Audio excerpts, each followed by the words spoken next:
Well, hello, this is Kathy of kathysright.com, and welcome. I hope you're having a great day. I know it's hard to nowadays, but with a little help from above, I think we'll get through this just fine. What I'm seeing is a lot of tumultuousness, as usual. I mean, it's almost to where we are becoming numb to it, even though it's frightening. We are looking at the worst behavior from the bowels of society on television, on the news. It's embarrassing. At first, I thought it was mostly embarrassing for blacks because this started as a race thing, because the black man was killed by a white police officer. And that and only that is what they said it was about. But then, when Black Lives Matter got involved, then you knew it kind of changed from that. Because I read to you on my last video what their true purpose is. It's basically to forge a union between everybody who feels put upon on this earth. Starting with blacks who feel put upon, whether they are or aren't. And then, of course, that would include transsexuals, transgender. I don't really know all the differences of those different things, but I do know that that's a main agenda of Black Lives Matter. It has nothing to do with Black lives. This young man who was killed, George Floyd, at this point, he has absolutely nothing to do with the rioting. They're painting murals of him on the sides of buildings, and people are fascinated with George Floyd, but that's not really what's going on at this point. What I'm seeing is massive destruction, massive hysteria, a lot of people who have been closed up. I mean, think back a little bit. Just think back. Not too long ago, before the riot, before the death, we were all shut in our homes. We saw videos on the news of New York City completely shut down. No cars on the street, stores boarded up. Everything was quiet. It was almost like the quiet before or tornado. I grew up in Texas, and I've not seen many tornadoes, but my mother always told me about, right before a tornado hits, there's a stillness in the air. And you would look at the trees and the leaves wouldn't move because there was no wind. It was just still. And that's the stillness before the storm. And we are experiencing the storm. But the storm has not yet peaked, I'm afraid. So that stillness is what we are looking at here today. People keep asking themselves and one another, what is it that this group wants? Black Lives Matter, Antifa, I'm sure there are a couple others in there. What is it that they want? Well, they want control by mob rule, which is evidenced by their demands for defunding the police, which makes absolutely no sense. When you have chaos and pandemonium, is that when you ask for less police? I mean, that makes absolutely no sense to anybody that's got any sense. Absolutely no sense whatsoever. I think, and this is my theory, but I really believe this, I think that the rioters at this point, and they are of all ethnicities at this point, what they want is I think they really want the government or somebody to shoot one of them or some of them. And I think they're willing to accept those casualties. They want that. They want that photo op. They want for us to see in the newspaper and on the social media and on the television photos of America shooting its young. Police officers, National Guard, Army, whoever. Somebody representing America. They want to have that photo. And then they'll have a brand new martyr from the photo op. Somebody else will die. They know that. We know that. This doesn't end well. This does not end well.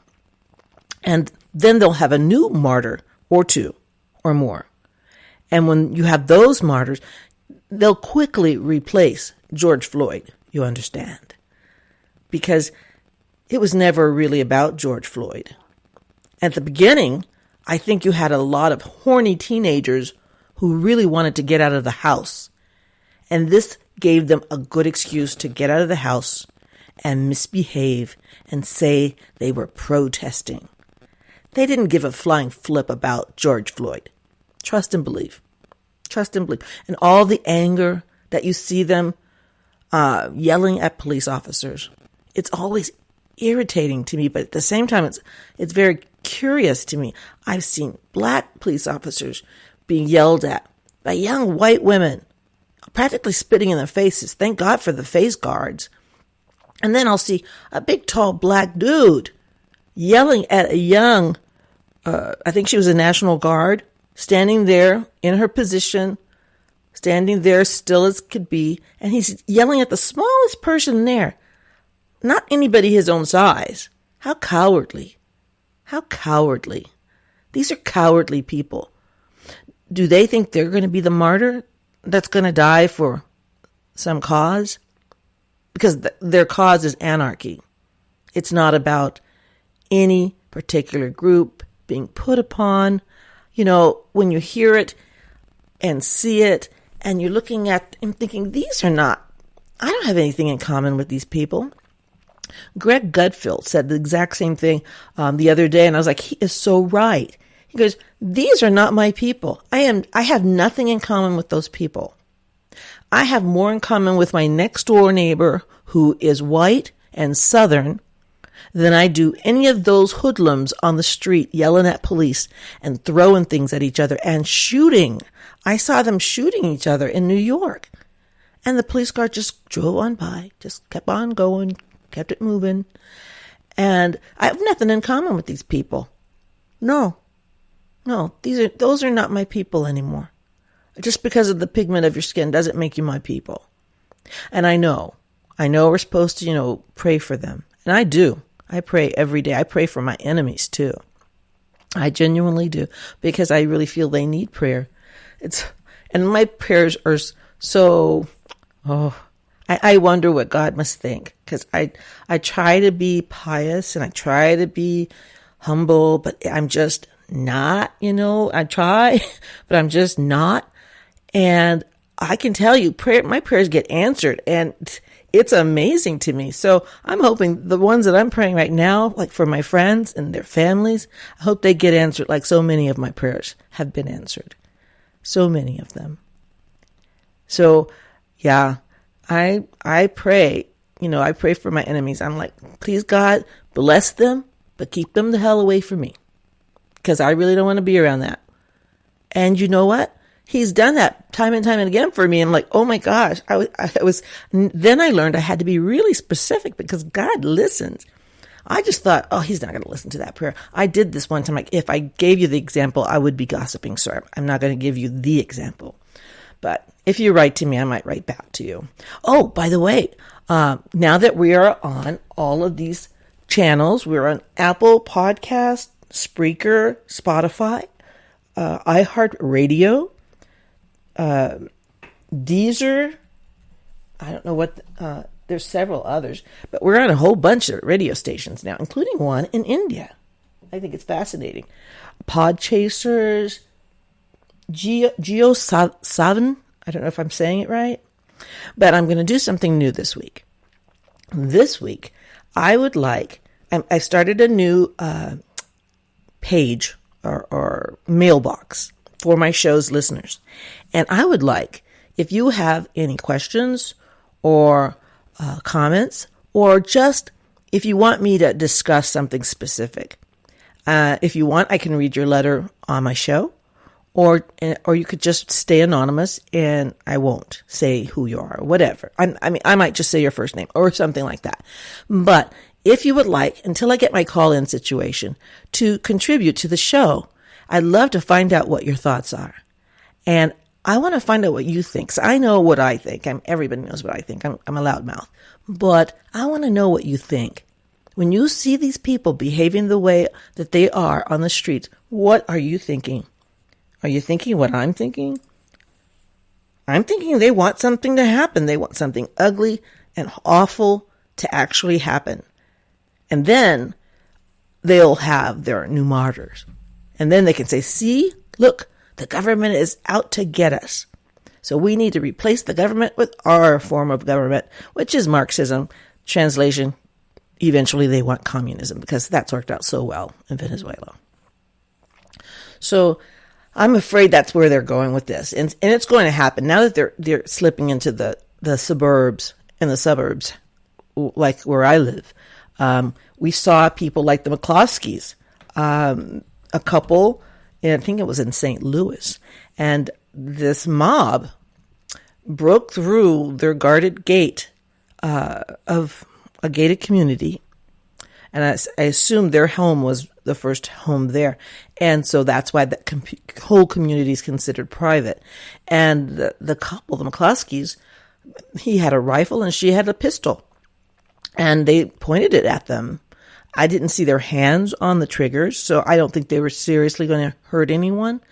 But everybody, including myself, I said, my gosh, they have a right to defend themselves. I mean, look at all the damage we've seen done. How much more can we take? And we've seen people beaten up on the street for no reason, at Macy's for no reason, except for being old or white, or I even saw a toddler get beat up by a bigger girl. It was awful.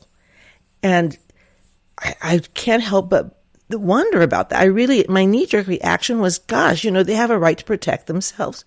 And I'm a Second Amendment person, and I'm all for that. But then come to find out that this couple, the McCloskeys, he does civil rights lawyering, apparently. And he is also a Black Lives Matter supporter. It's been vouched for that he and his business actually supports Black Lives Matter. He said so on one of his local television stations. I saw it on the YouTube. It was really quite interesting. And so a person who supports Black Lives Matter, which is, to me, a terrorist group, which they're out to destroy and hurt people until they get their way. And then when they get their way, they're just going to, throw up a bunch of new rules because they didn't like our rules. So that's pretty much where they're going with this. But the McCloskeys, so one minute you're liberal and you're for Black Lives Matter until they come to your gated community. So it was fine when they were destroying their own communities. But now, by golly, they're in your community. How's that feel, Mr. Liberal, Mrs. Liberal? Doesn't feel too good, does it? I'm not saying you deserve it, but I think it was a terrible thing. It's terrible to support people who support the things that Black Lives Matters. The name is completely disingenuous that they use that name. It's just like the euphemism for abortion. They say Planned Parenthood. It's really killing babies. So what say you, America? We'll be right back.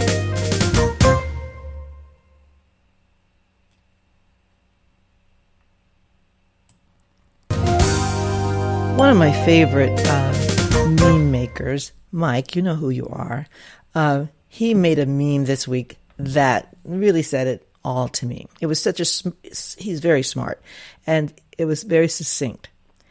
And he said, the same people who wanted us to not have guns are now wanting to defund the police. So how does that work? Because before they were saying, you don't need guns, you just call 911, you just call the police. Now they're saying, let's defund the police. So what a wonderful combination for Satan. I mean, really, it's not a good combination for an average person. And that's the person that will probably pay the dearest. The person who's in poverty already. A lot of people are in poverty. And I wondered about, that's another ultimate goal. If they keep us from working, people who have jobs, who need an income to take care of their families so they can eat. I mean, electricity, to my knowledge, is still not free.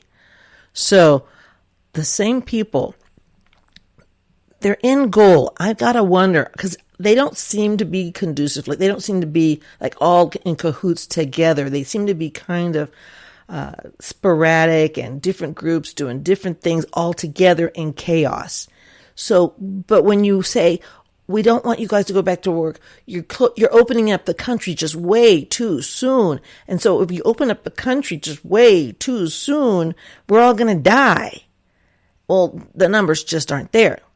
The increase in cases are there, but the death is actually gone down. So that tells me something. Somebody has a vested interest in keeping us shut down. Because if we're shut down, what happens to a country? We become poor. The elimination of the middle class. 2-income families will be particularly hard hit, especially if they do not open the schools, because who will take care of these children?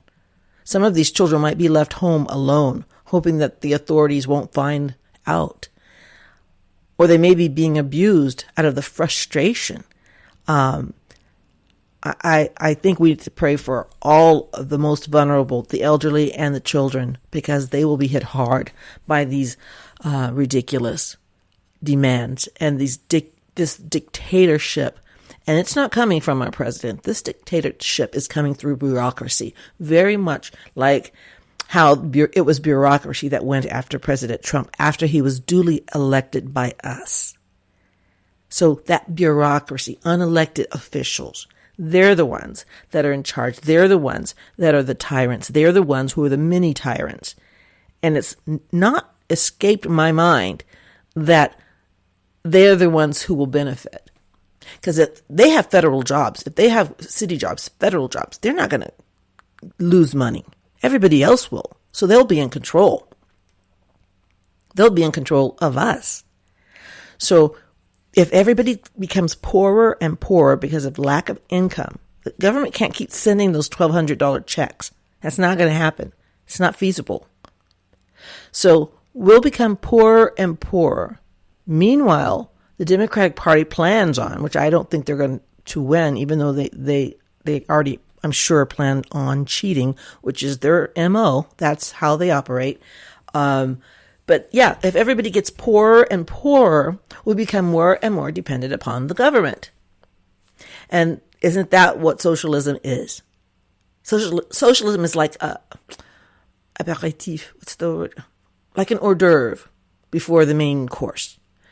That's what socialism is. It's the hors d'oeuvre of communism. Full-on communism. Governmental control of everything in your life. Where you sleep, where you work, when you work, how you work. If you gave everybody the same and we're all on an even playing field, that is not how we ever get to be better people. And we get to be better people because capitalism offers us the incentive to create, to go out and do things and make things better and be competitive. That's why I love children's sports. I know a lot of people don't like that, but I like children's sports, especially when not everybody gets a trophy. I think it's better. I think there are going to be winners and losers, and the ones who work harder or maybe more talented in a certain area, they're going to be the winners. But the ones who slack off, they don't deserve to get the trophy. The ones that work the hardest should. And to me, that is obvious. But to liberals, they have this utopic idea, just like the McCloskeys. So long as they're behind their wall, you know the one, they have walls. They don't believe in walls, remember? Liberals don't believe in walls, except for in their neighborhood. Those walls are okay. Those walls are just fine. But in their neighborhood, no walls, no. It's because we're all one people, you know? Yeah. So I don't think that's going to work, but they think it's going to work for a moment, but I think a lot of people will come to their senses. I know they're going to try to prevent us from voting, and they're really pushing for the mail-in voting. I think I've spoken about that before, but the mail-in voting is just an opportunity to cheat without having to, get out of your chair, Mr. and Mrs. Liberal. Really, they don't have to go anywhere and do it. They just have to harvest a bunch of letters, and the train of who touches those letters from when you put it in the mailbox to where it gets to where it's supposed to be, that there are too many people involved. There's too much opportunity for fraud and abuse, and we better watch out. I mean, I think each of us, each American citizen, not as a group, maybe it would be better as a group, but no, it's not feasible. I'm saying that each American, keep your eyes open. Keep your eyes and your ears open. If you hear about stuff like this, make a note of it. Make a paper trail. Send yourself an email to remind yourself, because this might be something used as evidence at some point. We're not a bunch of narcs like, Bill de Blasio wanted everybody to be in New York. Turn in your neighbors if they're not doing social distancing appropriately. No, I don't think that's the kind of neighbors we want. But what I'm saying is, because the threat of actually losing our country is at hand, I think it behooves us, each and every one of us, conservative, patriotic, constitutionalist Americans, to just keep your eyes and ears open and document in any way you can. Take photos.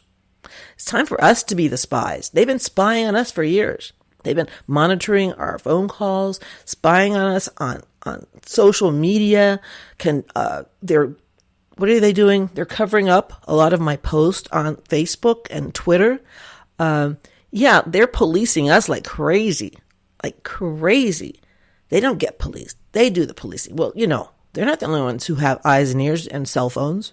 They're not the only ones. We need to do that out of love for our country. See, what they're doing, what the liberals are doing, what the socialists are doing, it's not out of love for our country. It's out of hatred for our country. So when you do something out of love, it's going to bring fruit. Their hatred, we're starting to see the fruit of their hatred already. Burning down buildings, setting a homeless man and his things on fire. We're seeing it on a daily basis. That's the fruit. That's the fruit of the left. Babies dying, that's the fruit of the left. The fruit of love is always going to be good. The fruit of love. If you do something because you love, I truly love, I'm not talking about possessive, I mean love. If you love this country, if you love the country that your parents fought and died for, that your grandparents fought and died for. Yes, even those slaves fought and died for this America.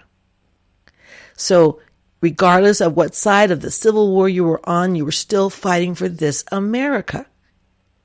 And a lot of these young people don't even understand that. We wouldn't have the America we have today if they had not had that war. It was inevitable because slavery couldn't exist long term in a civilized society. It wouldn't have worked. Although we still have a great deal of slavery in this country and worldwide through trafficking, which is a whole nother issue. I'd like to have an entire show about that because that's one that breaks my heart. It just crushes my soul to even know that exists. And sometimes they say it's right under your nose and you don't even know. And that would just devastate me if I knew that. But yeah, these are things to come and we have a lot to do. And I just think we need to, hey, we all have guns. I can speak for all the Republicans I know. We all have guns. So they're outgunned. They have all sorts of ways, I know they're filling Coke bottles or something with something, trying to do damage, any kind of way they can do damage. They don't have jobs. And another thing, I forgot to tell you, I was kind of upset about this, but not so much now because I understood it. Yesterday I went to Mass and there was a reading and it was about Sodom and Gomorrah. And I had just seen on the news this, I guess it was New York. It could have been anywhere really, but it was a bunch of young people running around throwing, rockets or fireworks at each other. Some were actually shooting. There was these people standing on top of a tall vehicle and this woman was dancing seductively, supposedly, and being vulgar. And it looked like Sodom and Gomorrah. There was fire everywhere and people were running in the streets throwing things. It was Sodom and Gomorrah. I was surprised that God hasn't smote this country down. already. I'm surprised because that was Sodom and Gomorrah. And I was like, thank God I live in the suburbs. Thank God. I've never wanted to live in a city, but thank God. But they're trying to come out here. You watch the McCloskeys. That's a sign of things to come. So prepare yourselves. Prepare yourselves for the worst. Hope for the best. Hope springs eternal. I always have hope. Never, ever lose hope. All of the apostles were martyred. All of them. But because of their martyrdom and because of their sacrifice, we have the Christian faith. I have the Catholic Church, but we have Christianity completely because of what they did. So be Americans. Please be strong. Be smart. These are things that those hoodlums don't have. They're not smart. One thing I can tell by looking at the ones that I see on TV is one thing I think they all have in common. One, they are not Christian. Not the people running around destroying property and hurting each other. Those are not Christian virtues. They're not Christian. That's given. So that's what they have in common. And two, I'll bet you any kind of money, Trump is not their president. What do you think? Anyways, go on my page, my new email I created for you. It's called kathyswrite@gmail.com. Write to me questions and I'll answer them. I'll even maybe research a little bit if it's interesting and let me know what you'd like to hear. I would love to find out. And eventually I will have a call-in show, but I need a producer for that. And my husband's not going to be a producer. But what a producer does in a call-in show is basically fields the calls and transfers them to the host. And if you're the host and you're taking them in yourself, then you have no way of filtering out ne'er-do-wells, like the people you see out in the streets. Those kind of people. So you want to filter that out. You don't want to have that on your air and then on your show, because then you have to go back and edit, and that's a pain. It's a pain. So please comment and let me know. Subscribe to my show. I will be doing a lot more things. I'm getting set up in a studio. I'm creating a new studio in my home for my videos. And so I'll be doing a lot more videos and a lot more painting. So stay calm, stay cool, stay prayed up. Get to church. Don't let them stand between you and Jesus. Do not let these people win. That's Satan out there. They're letting Satan use them. So we fight Satan. I pray St. Michael's prayer every day to defeat Satan, because he's done it before. He'll do it again. So as Christians, let's pray together. I pray a prayer every day at 3 o'clock, the 3 o'clock prayer. That's the hour that Christ died. And I'm asking that whether you're Catholic or Presbyterian, or I don't care if you're Buddhist, at 3 o'clock, try prayer. Imagine, because even though we're not assembled together, we are gathered together by prayer. So imagine all those prayers going up to heaven all at the same time. There is power in that. There is power in that. All of these people in faith calling out to God. We will get this done, people. God will be there. He will do this. He will take care of this. I guarantee you that. So you stay strong, stay American, and stay prayed up, because we don't know about everything. Hope springs eternal. I remain hopeful. I hope you will too. This is Kathy of kathyswrite.com. Don't forget, kathyswrite@gmail.com. I'm looking forward to hearing from you. And subscribe. If you're listening to me on YouTube, just ring that bell and you'll get a notice every time a new show comes out. Thank you so much. I love America. God bless you. Bye.